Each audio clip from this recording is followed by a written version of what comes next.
I was watching a video the other day. Charlie Munger and Warren Buffett were giving a financial talk. And I was struck by how old these people are.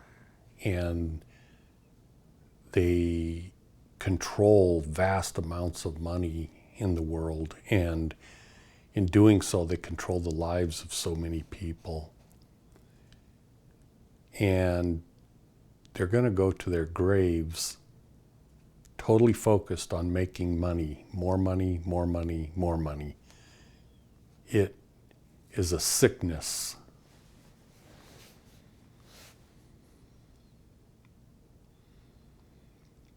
Because at some point,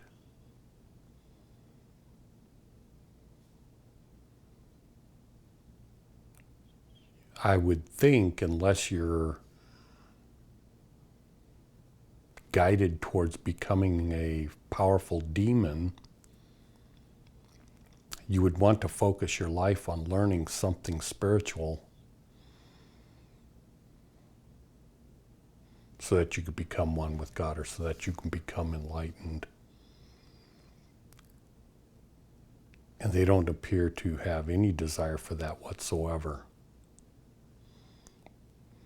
And yet there are the Klaus Schwab, and there are so many, the CEO of BlackRock. These people, these are just business leaders. And then you have the Biden administration and the Chinese leaders and all the leaders of the world. They're no different, no different. I heard the other day Nancy Pelosi wants to run for re-election.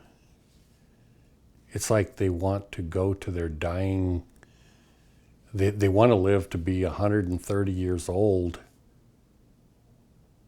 with this power and control that they have. It must be so intoxicating, and yet such a waste of time and opportunity in this physical reality world that we live, where it is so rare to be here. And instead of learning anything beneficial for your eternal well-being, they're focused on physical things that have no value, no focus for anything of any value. It's so disgusting. They may or may not be evil people. I don't know. But what I do know is it's so insidiously disgusting to see people doing that. It's one thing to portray yourself as helping the world, and in doing so, you have to become wealthy to do that. In many respects. But look at me. I can reach out to the world through YouTube videos or through writings. And I don't have to be rich.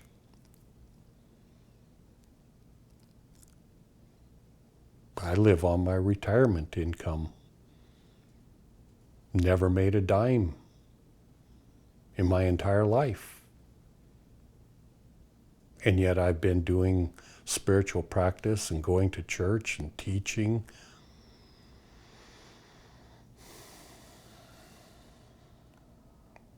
for damn near 50 years. And again, that's not the focus of my video today, but it was in the forefront of my mind. Another thing in the forefront of my mind is meditation. They teach you about meditation, about how you put things out of your mind and have it blank. Sure, that's one method. And it's a good method for clearing your physical mind and just paying attention to what I'd like to say what the mind is doing, but you're shutting the mind down.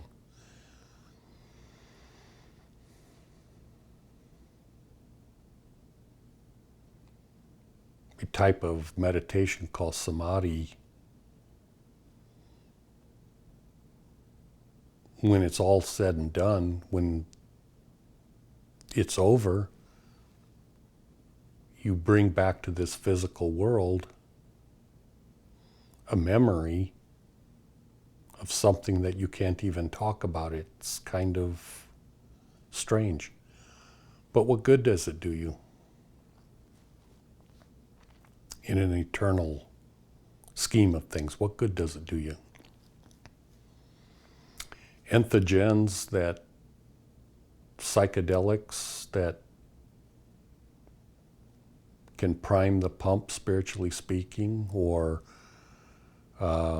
cause a paradigm shift in your life to shake you out of your physical awareness and shock your system into thinking that things aren't the way they appear. That's a good thing.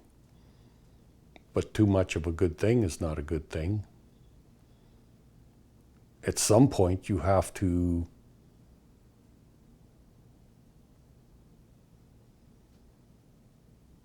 commit to never doing that again, as long as you live.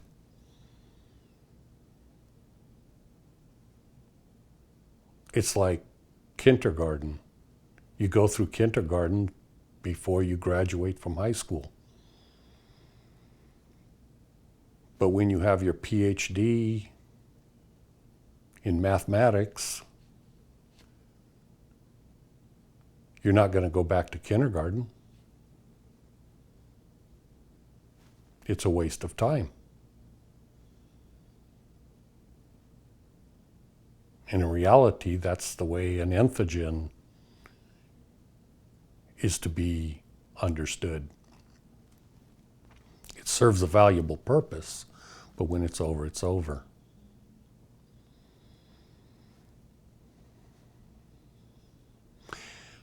I'm acting kind of somber right now, and so maybe people would watch this video and go, no, I don't want to listen to him. He's somber. I want to be happy and joyous and excited.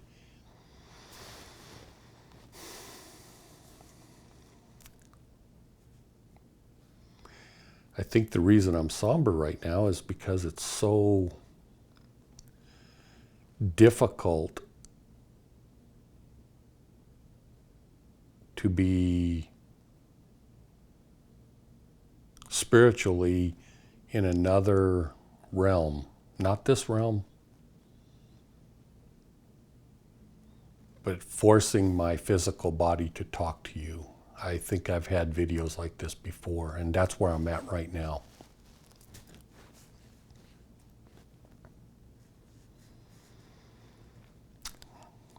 The main focus of my video this time, when I was contemplating, when I was meditating earlier today,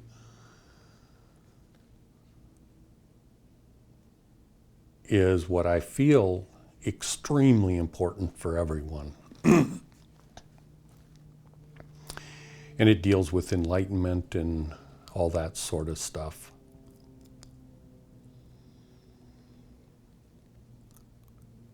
There's a guru in the United States. I don't know what his name is. But he's got a YouTube channel, and he focuses on Sanatana Dharma. And he knows his material probably better than anyone in the world right now.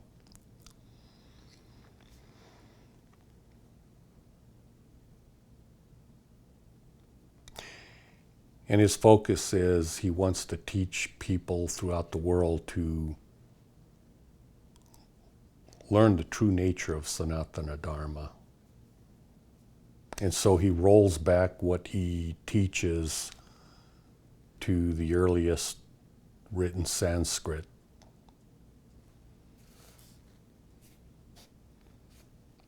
Now let's chop that story and go to Christianity. Same scenario. You listen to a preacher. Maybe it's the best preacher in the world right now. And they focus upon going back 2,000 years to what Jesus said.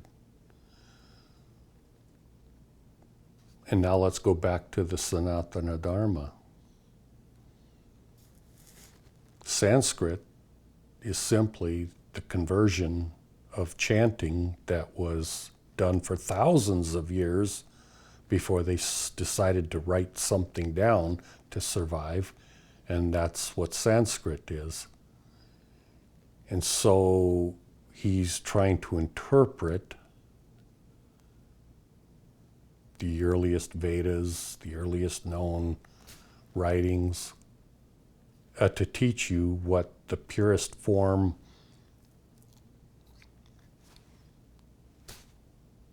of that philosophy is. But it's all corrupt. And you know what the word corrupt means. It means not pure. It doesn't mean necessarily that it's evil or that if you follow it you're going to go to hell or any of these things. All it means is it's not the pure original teachings of whoever received the information in the first place. And whoever received the information in the first place got it directly from God. In the earliest known writings, they talk about Krishna. In some ways, they write about Krishna as being a god, and then others they write as Krishna being a guru. And then they don't know because it's, who knows, 100,000 years ago? 14,000 years ago? Nobody has the definitive truth about that. All they have is corrupt writings. And why are they corrupt? Because that's the way this world is. It's partial truth.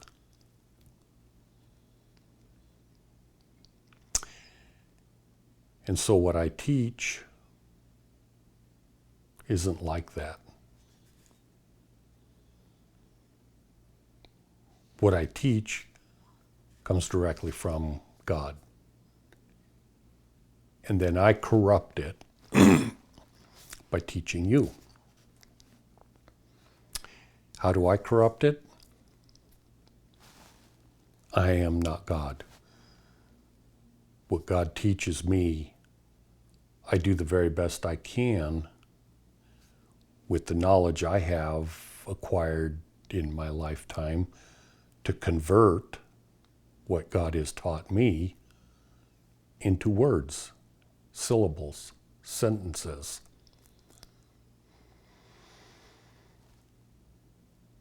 You've studied these things in philosophy, I'm sure you have. And so I'm not giving you what God has given me. I'm only giving you secondhand information. But what you're getting from the teacher that teaches Sanatana Dharma is 20th, 30th hand information. And it's corrupt. But how are you going to get first-hand information? That's what I emphasize in what I teach. That's why I say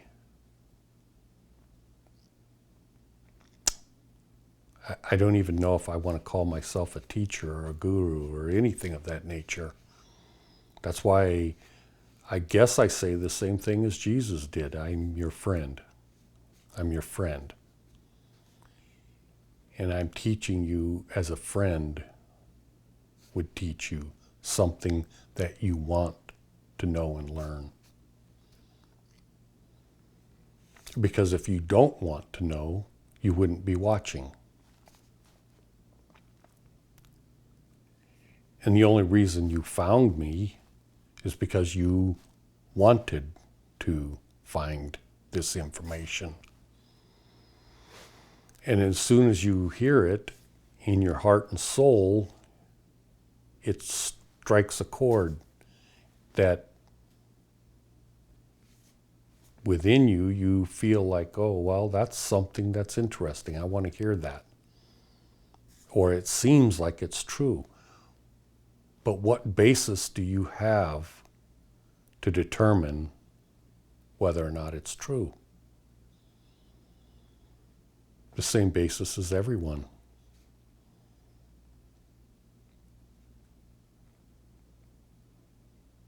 If you listen to what I teach and think that it is not true, then it's either because you do not want to become one with God, you do not want to become enlightened, you do not want to become God enlightened, or it's my inability to express the truth with the words and language and intellect that I have. It's a shortcoming on my part.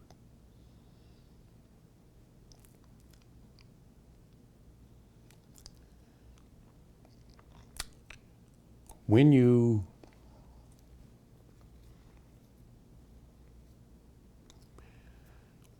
let me back this up and say another thing.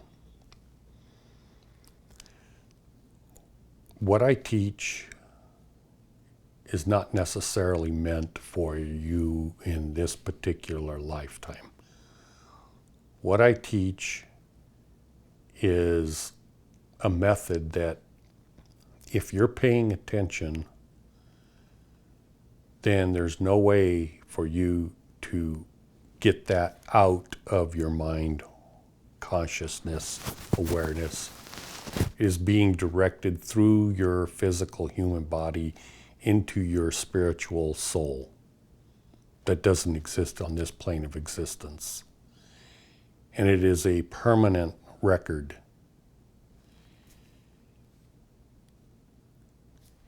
And what I teach is going to that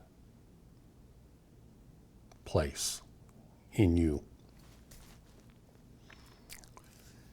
And then sometime in the future, when you're reborn reincarnated as a human being again and again and again, you'll be born with that knowledge.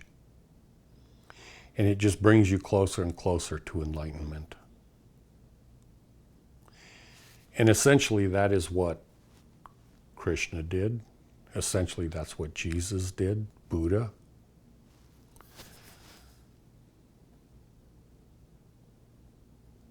Because directly around them at the time that they were teaching, it wasn't effective.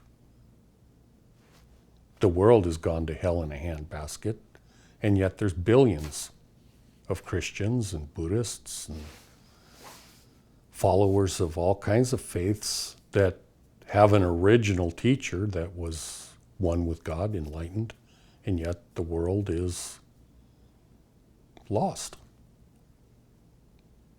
For the most part. But then how did I get the knowledge that I have? How did Jesus get the knowledge he had? How did Krishna get the knowledge he had? How did Buddha get the knowledge he had?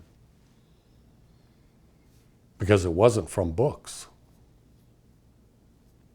That's not what they taught from.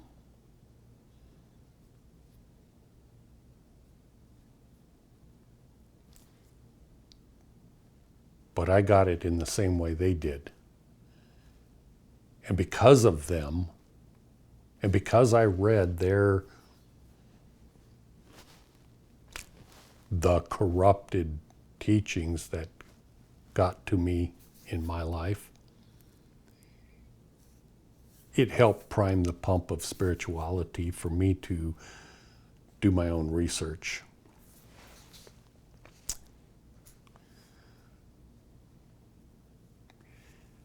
I'm led to an idea or a thought of how do you learn things spiritually? How do you become enlightened? How do you have these paradigm shifts? I'm going to backtrack here in a second, but right now I'm led to an idea or a thought of the idea of the smell that a person would say, boy, that stinks. That is very stinky. But what if you've led a sheltered life where you've never smelt a dead, rotting corpse? What if you've never smelt a bottle of ammonia? If you've never smelt these things, your physical human body has not been able to convert that stench into whatever it is that goes through your mind and to your soul to teach you, oh, that's what the word stink means.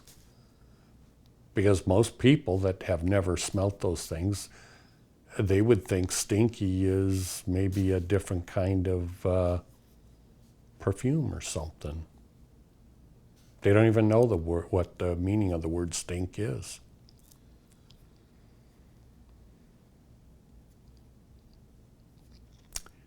And so in this world, we talk about an ego. I'm going to cut right here and just interject something. I know that what I am talking about is so scattered that probably you're not able to follow me. I get that. I understand that. Nevertheless, this is the direction I'm going. I'm sorry. It's clear here, but I can't. It's difficult to put there. So you live your life, depends on how old you are, and you've been taught from the day you were born. And that's what we call an ego, for instance. It's more than that, of course, but that's an ego. And all of that has to be rearranged in such a way that you have to learn what the truth really is before you can become enlightened. They say get rid of your ego. Well, that's a funny thing to say when people don't even know the concept of getting rid of an ego. They don't even know what it means.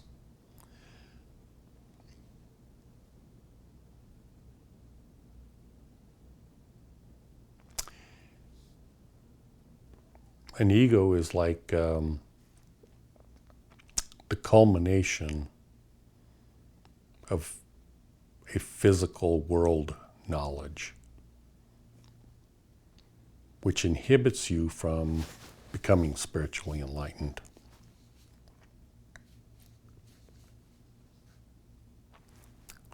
And it has to be rearranged. For instance, I've said many times that this reality is an illusion. And I suspect most of you would think in your minds, illusion. Well, it's like a magician does something that's an illusion. Or you've read I don't know what guru came up with the original story of the coiled rope in a dimly lit scenario where he thinks it's a snake.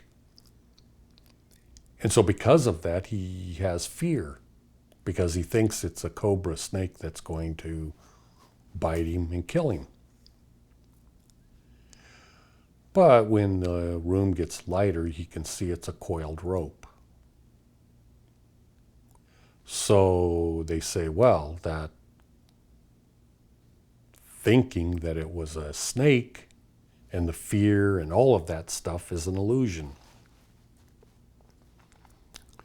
But that's not even what I'm talking about, because that's not really an illusion at all. That's ignorance.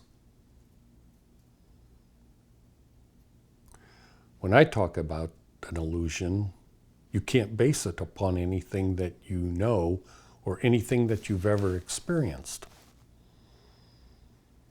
You've mistakenly had some sort of an assumption of what an illusion is because you went to the dictionary or you learned it when you were a young child. This is an illusion, a mirage.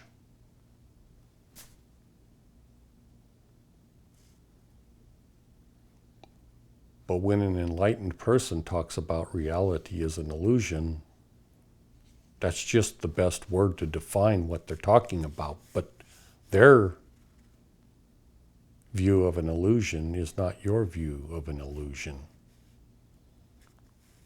My view of an illusion is, when I say this reality is an illusion, I mean that it absolutely doesn't exist in any way, shape, or form that you think it does.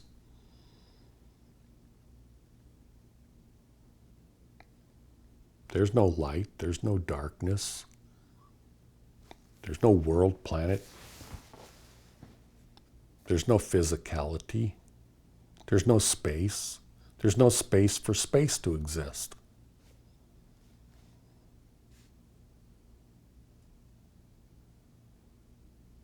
There's no space for imagination to imagine. There is nothing. The concept of illusion is an illusion.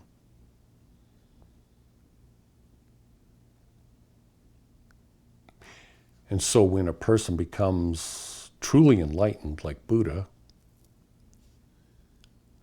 they experience reality as being an illusion. They experience it. And then when they do that, it takes time for the physical brain, mind, to comprehend what is going on. Because now they have experienced what reality truly is. They call it an illusion. So they can no longer say, well, 1 + 1 is 2. You can't say that. There's no such thing as division. There's no such thing as addition. There's no such thing as 1 + 1. It can't happen. Well, and then you could say, well, something's up or down, but there's no up or down. The concept of up and down is an illusion.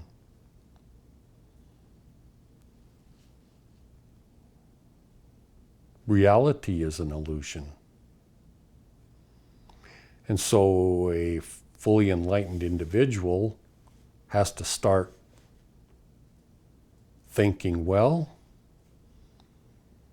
whatever it is that I am, that I think that I am, it doesn't exist. It's an illusion.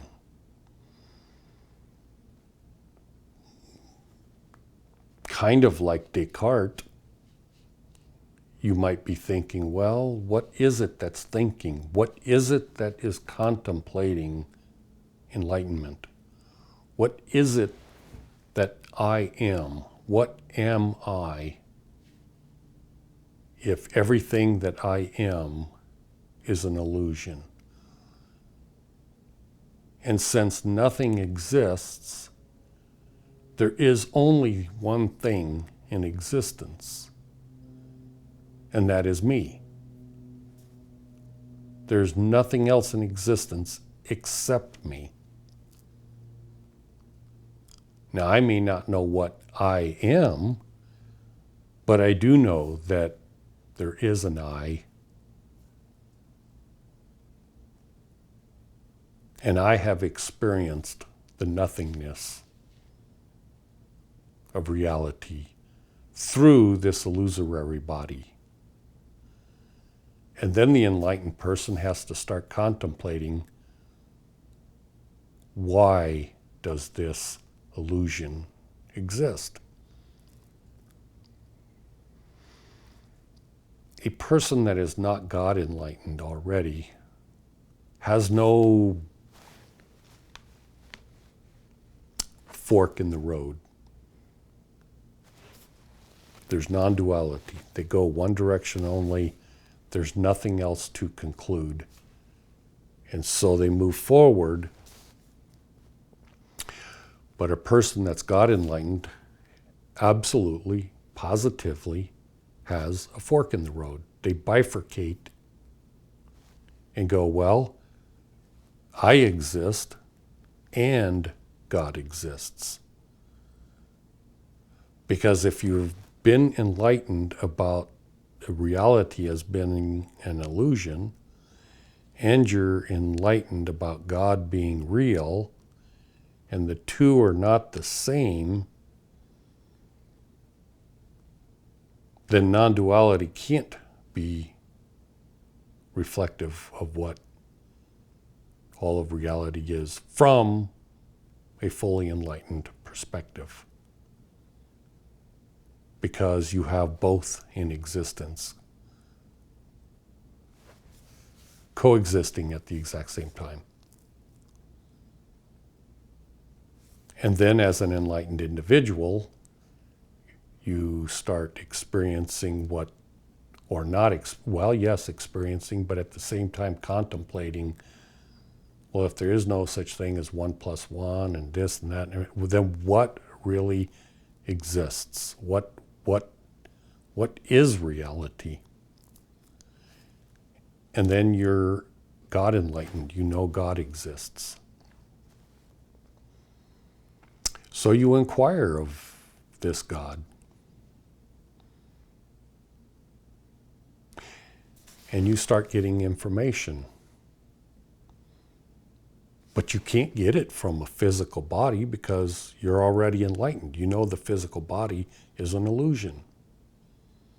So you don't even attempt to get information in the common way that a physical human being would.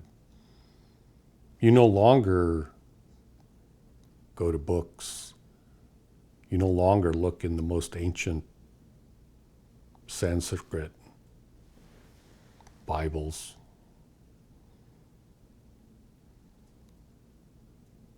But only for filling in a little bit of information that might help you, but it's not the same kind of information.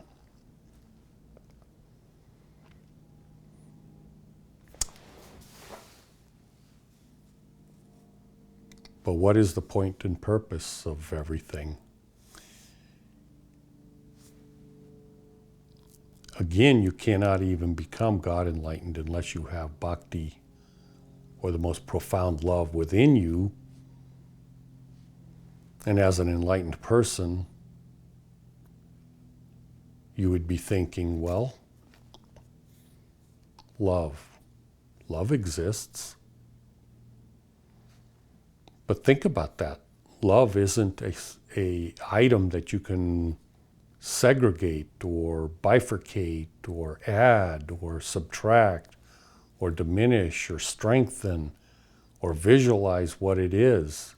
Is it red, green, blue? Is it a cloud? It is nothing, and yet it exists, but not in a physical format. So love is real. But where does love come from? Well, you know that as an enlightened individual, nothing exists. And yet you exist. But in a format that you don't even know what you are. And God exists. And in a format that you don't even know. But what is the love for? And you feel a love that draws you to God. And when you become God enlightened, you recognize that God is drawn to you. And then there's this bond of love that is so rare between two individuals, which makes it whole.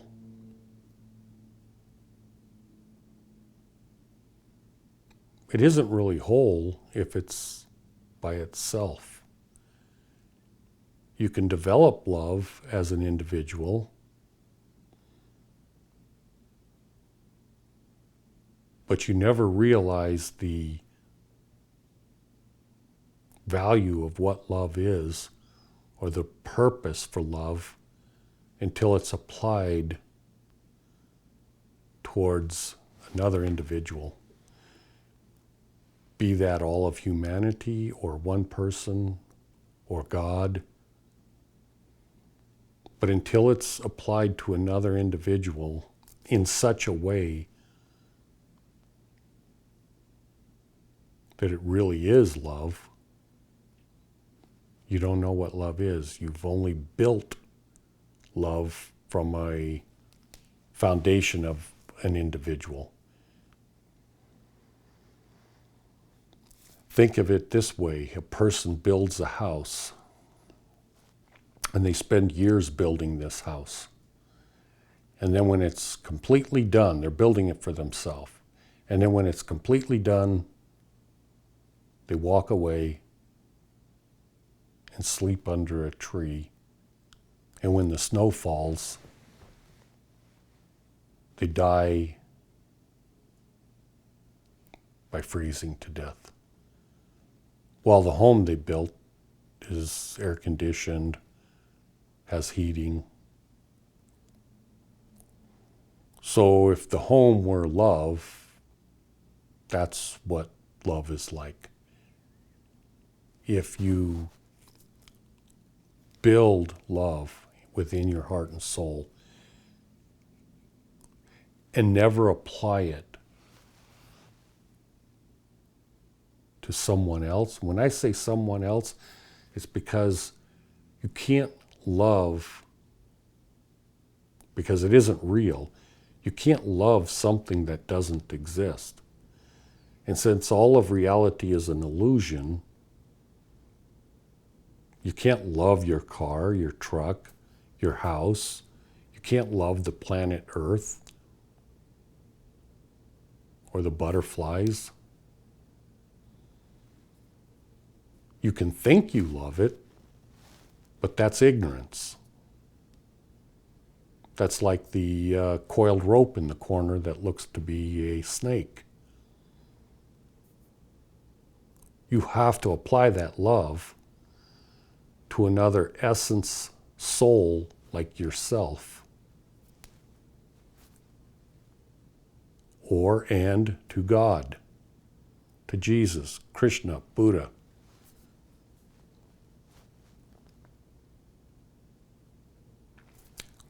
Getting back to where you are right now today, if I were to give you some advice, I would say move forward in your life based upon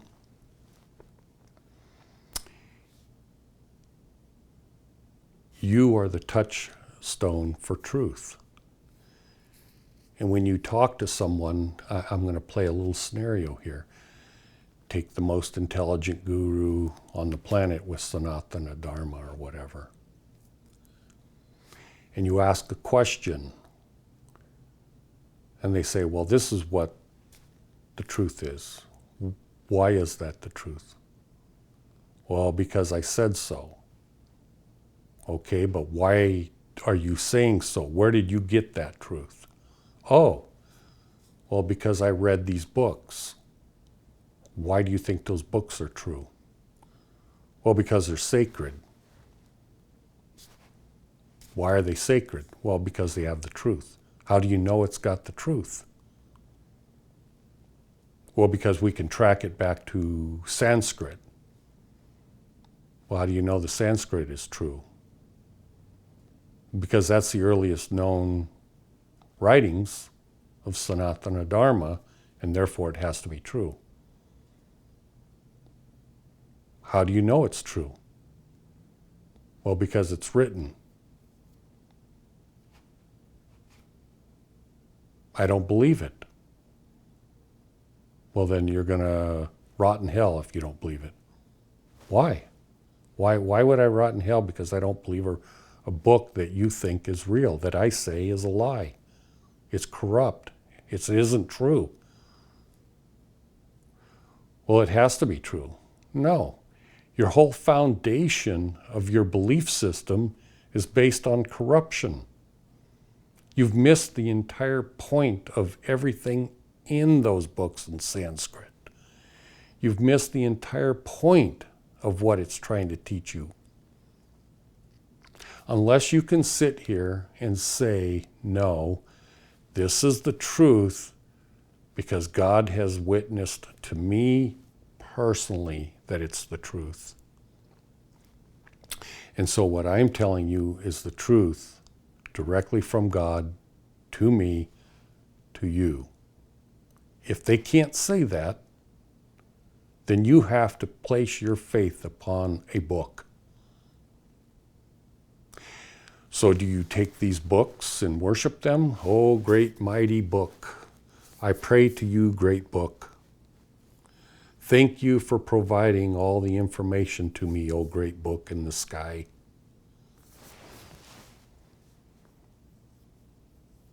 I mean, that's essentially what they're doing. All of them. If they can't sit here and tell you, no, it's true because God told me. If they can't say that, then they don't have a foundation based in truth. They may have a foundation, and they may have a lot of truth. No different than a kindergarten teacher has a lot of truth. But you can't design and build a nuclear reactor based upon the knowledge that you gain in kindergarten. You have to move beyond that. I'm no different than the guru that teaches Sanatana Dharma. I have first-hand knowledge. They don't. But what I'm telling you is you need to get first-hand knowledge.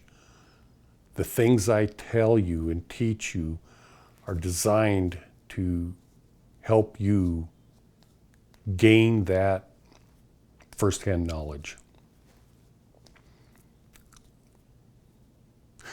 Do you need it? Honestly, I don't think so. I mean, I've had a witness directly from God telling me, you don't need to know the stuff that I teach you.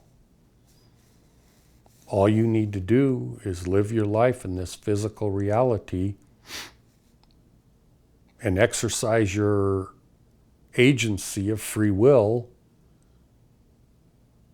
to make decisions on a daily basis to prove what you are, who you are, what kind of character you are, whether or not you are going to eventually be one with God. You don't have to know the things that God has taught me. But if you do want to know it, then you do have to get it in the same way I have. And that's what I teach. Lastly, I think the last thing I want to talk about is a type of meditation. It's a type of meditation that I do myself. Now, maybe it's common meditation. Maybe other people do this. I don't know. I've read a lot about meditation. I've done a lot of meditation. But I haven't really heard of anyone talk about meditation in the way that I'm going to right now. But maybe it's common. You can tell me, point me in a direction of a book, something that delineates out that, oh, that's a type of meditation that John was just talking about. That would be awesome. Then I'd know I'm not alone in the world. But the type of meditation that I do Me personally, I lay on my back and I get super comfortable. And I put a pillow under my neck, and because I have a chronic neck pain, and I lay back and I just relax in the most relaxing fashion possible without any distractions whatsoever. Turn my phone off. I close my eyes initially. Sometimes I open them, but most of the time they're closed. And I don't drain my mind and focus upon a single point like samadhi or other types of meditation, but instead I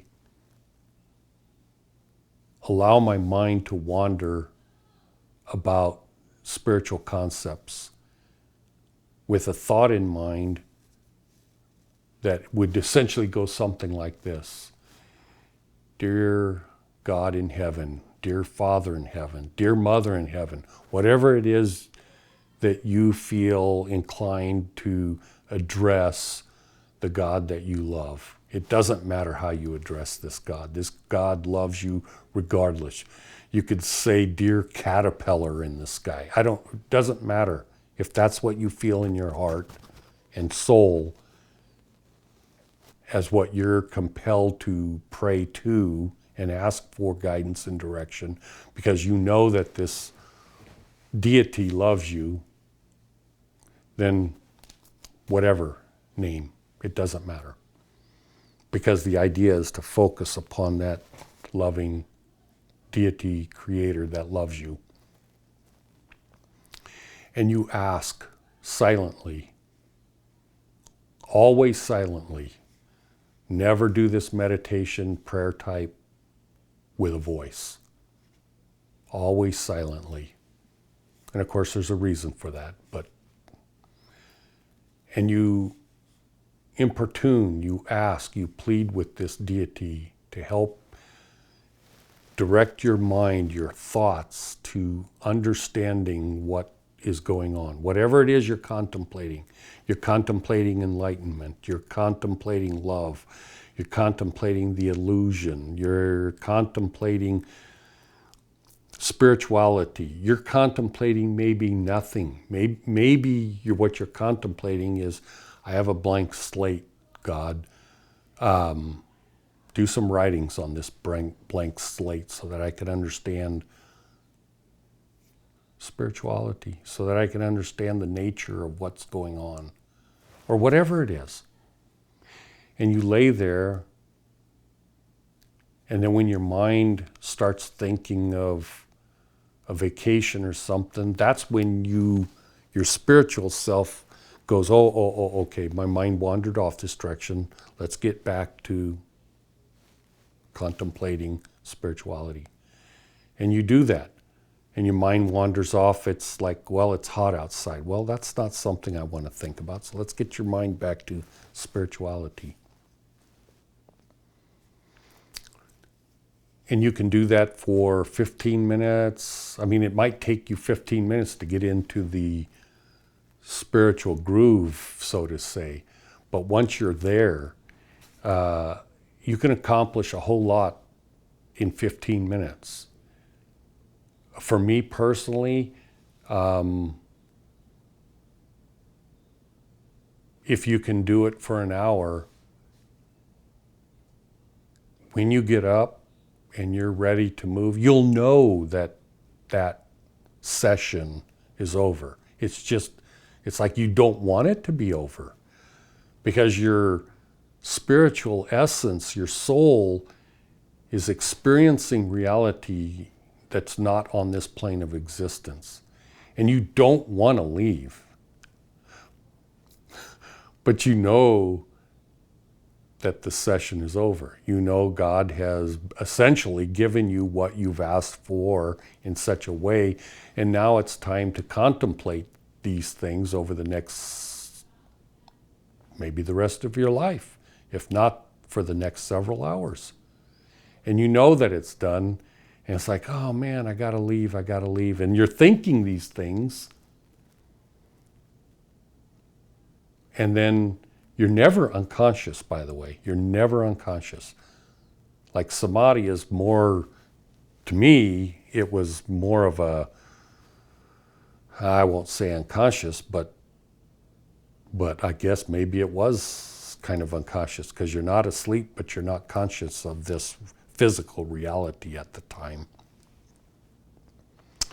But in this type of meditation, you are aware of your physical surroundings at all times. But they're pushed back into your other regions of your mind, and you're contemplating on allowing. I think that's the most important thing to think, allowing the Spirit of God to speak with you. That type of meditation can set the stage for a whole lot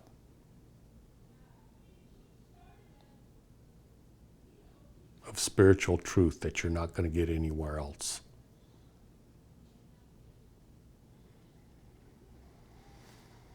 And I think that's about where I want to leave it right now.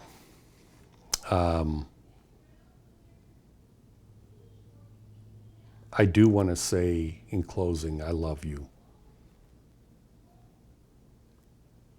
There's no other reason to do this than not only do I love you, but I know that you love me. And you don't even know who I am, and I don't even know who you are. It doesn't matter, because we are not what we appear to be. We are not what we convey to the outside world to be. I don't even know how to convey what I am, and you likewise. But there's this bond of love, which is eternal. And I'm helping to drag you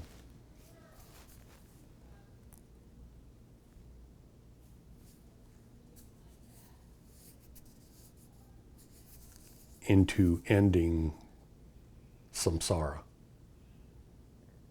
And you likewise possibly have done the same for me in prior lives, or maybe in future lives. It doesn't really matter. We're co-equal. Anyways, I appreciate the kind words that some of you write. It makes it worth it for me knowing that I'm not building a house and camping under a tree where I die of exposure, meaning the house I'm building is a spiritual bond with you and me.